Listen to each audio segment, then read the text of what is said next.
Mitra bisnis di sesi pertama tadi, Roy Nicholas Mande, Ketua Umum Asosiasi Pengusaha Retail Indonesia, menjelaskan kondisi retail yang masih terpuruk akibat konsumsi kalangan menengah atas yang masih rendah. Lalu bagaimana dengan konsumsi kalangan menengah bawah? Berikut perbincangannya. Nah, sementara yang menengah ke bawah itu masih suffer, masih mereka prihatin sekali karena memang apalagi per 1 April ini ya. Kemarin sudah diumumkan per 1 April ini bahwa bansos untuk bantuan langsung tunai dihilangkan. Nah, bansos atau bantuan langsung tunai dihilangkan menandakan bahwa kalau bantuan tunainya hilang berarti kemampuan mereka juga akan tergerus. Ini baru nih diumumkan 1 April kemarin. Nah, jadi kalau kita lihat bagaimana dengan kondisi 2020 dan 2021, pasti ada perbaikan, tapi belum recovery. Ya, karena apa? Karena satu, ekonomi menengah ke atas ternyata disurvei masih menahan belanja, kemudian yang ekonomi menengah ke bawah dengan kondisi seperti per 1 April kemarin, bansos bantuan tunai di stop, maka ini juga akan membuat mereka juga tetap prihatin. Ya, karena apa? Karena memang selain sudah diumumkan menengah ke bawah itu bansos ditiadakan, kita tahu juga THR dilepaskan kepada bipartit masing-masing perusahaan. Artinya ada yang mampu bisa membayar 100% THR, tapi ada yang akan mencicil seperti tahun lalu sampai dengan akhir tahun bulan Desember 2020. Jadi cicilan THR itu dari bulan Mei 2020 sampai ada yang sampai Desember 2020. Hal yang sama juga akan terjadi di 2021. Nah, dengan demikian pasti gejolak yang kita harapkan untuk konsumsi sangat signifikan di bulan Lebaran, suci Ramadan maupun Lebaran, otomatis tidak akan jauh berbeda dengan tahun lalu, apalagi juga mudik dilarang. Jadi mudik dilarang ini juga memberikan dampak kepada masyarakat ketika sebelum pandemik 2019, belanja atau konsumsi mereka ketika mereka menerima THR full, pasti mereka belanja. Pasti mereka akan konsumsi yang THR itu untuk berbelanja mudik bagi handai taulan, silaturahim, dan lain sebagainya.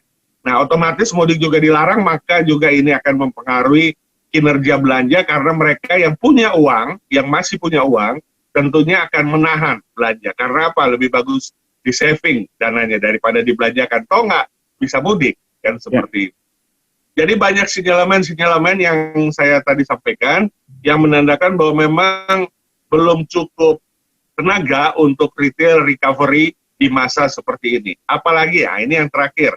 Apalagi pemerintah belum mengalokasikan dana pemulihan ekonomi nasional khusus industri retail. Sampai hari ini belum ada.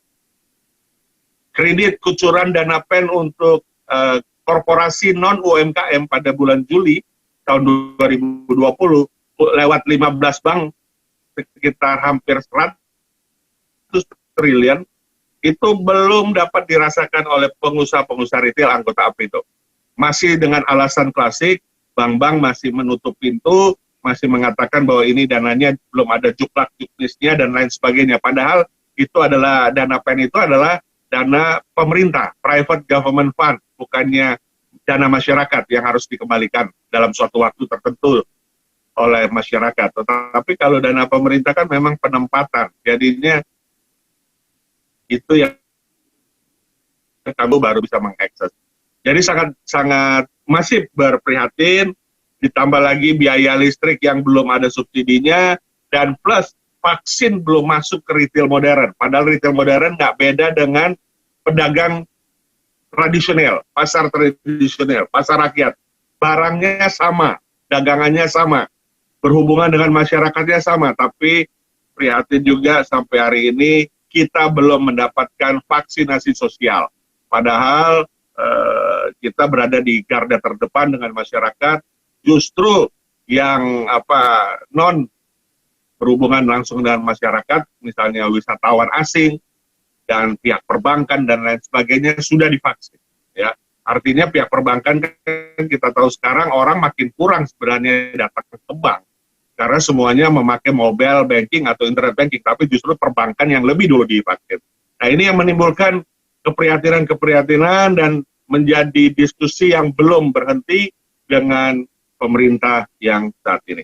Ya, terima kasih Pak. Ya, nah kalau kita lihat sekarang ya Pak, mengenai kemarin saya juga dengar selain dari grupnya Hero itu juga ada juga Sentro Pak, itu juga tutup ya Pak? Betul, sama ya. Pak. Nah, jadi, itu apakah memang benar-benar terdampak oleh pandemi ini atau pandemi ini memperburuk tapi sebenarnya juga agak terdampak dengan makin maraknya belanja online nih Pak?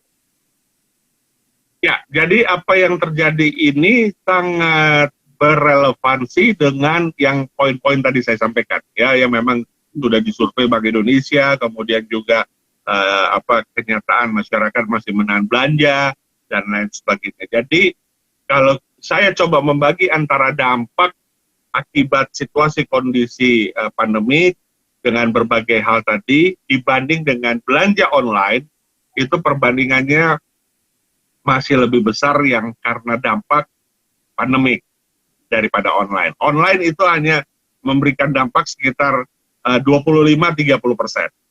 Tapi 65-70% karena masyarakat menahan belanja, ya belum ada tingkat optimisme mereka untuk berbelanja aman dan wajar. Bahkan juga kita tahu bahwa kondisi sekarang ini vaksin pun juga belum signifikan, artinya sudah berjalan tetapi belum signifikan. Sementara belanja online, kalau dibandingkan dengan transaksinya, memang jumlah frekuensinya meningkat, karena memang stay at home atau work from home. Tapi valuation-nya, jumlahnya belum signifikan. Karena berbelanja di online, masih kepada barang-barang yang sifatnya barang murah, kemudian masih bersifat barang-barang yang juga, ya kita tidak menutup mata, barang-barang murah itu barang dari China, kemudian barang-barang yang non kualitas, barang-barang yang bukan barang-barang eksklusif, dan itu tentunya memang semakin bertambah frekuensinya, karena masyarakat stay at home, tapi valuation-nya belum signifikan. Demikian perbincangan saya dengan Roy Nicholas Mandey, Ketua Umum Asosiasi Pengusaha Retail Indonesia. Saya Tribudi Utama.